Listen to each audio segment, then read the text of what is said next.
এই দেখুন বন্ধুরা, এই 3টে ইলিশ মাছ নিয়ে এসছে, তা খুব বড় নয়। এই 3টে ইলিশ মাছ দিয়ে আমি কাঁচকলা দিয়ে ইলিশ মাছের তরকারি করব আজ। বন্ধুরা, ইলিশ মাছটা আমি ভালো করে কেটে ধুয়ে নিয়ে এসেছি আর রান্না করব। বন্ধুরা, এই মাছ আমি ঝাল লবণ হলুদ মাখিয়ে নিয়েছি। এই কড়া বসিয়ে দিয়েছি, গ্যাস দিয়ে এই তেল আমি ঢেলে দিলাম।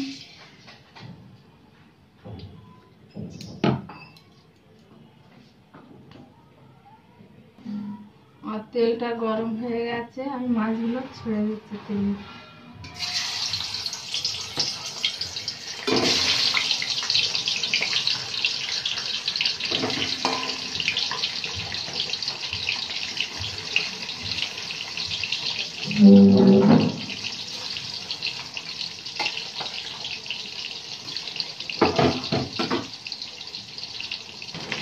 বন্ধুরা, মাছটা ভাজা হয়ে গেছে, এবার তুলে নেবো। গ্যাসটা কমিয়ে দিলাম।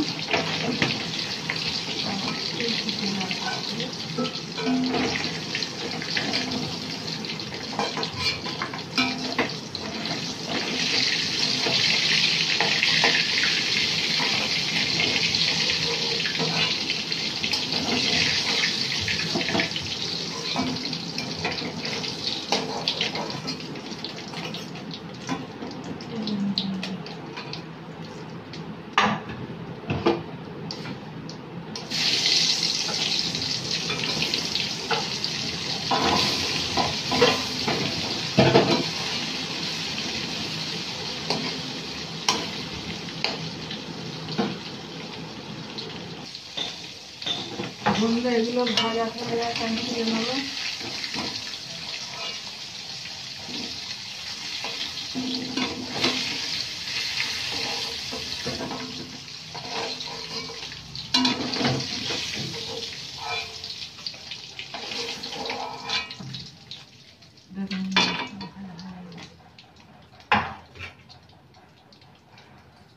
বন্ধুরা, ওই ইলিশ মাছ ভাজার তেলেতে আমি কালো জিরে দিয়ে দিলাম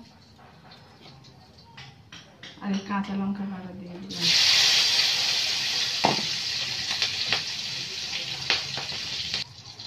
আর এই কাঁচকলা আর এই আলু কাটা আছে দিয়ে দিলাম।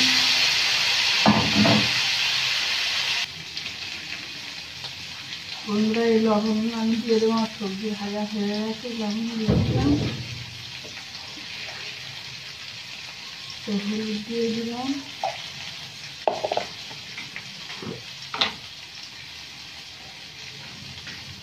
এই জিরের গুঁড়ো দিয়ে দিলাম, আর এই যে আদা সর্ষে বাটা ছিল দিয়ে দিলাম।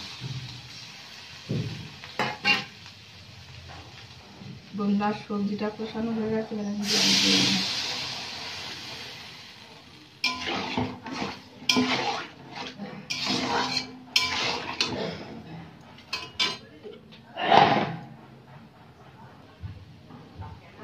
বন্ধুরা, আমার ঝোলটা ফুটে উঠেছে, এবারে মাছগুলো সব দিয়ে দেবো।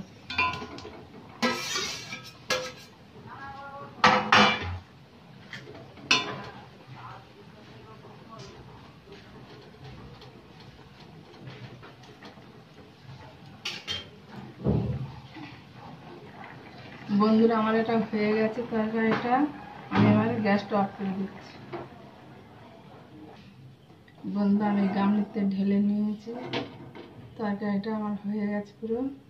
আপনারা এইভাবে কাঁচকলা দিয়ে আলু দিয়ে ইলিশ মাছ রান্না করে খেয়ে দেখবেন। আপনারা তো ইলিশ মাছ অনেক রকম অনেকভাবে খেয়ে দেখেছেন, এই কাঁচকলা আলু দিয়ে এইভাবে রান্না করে খেয়ে দেখবেন কেমন হয়।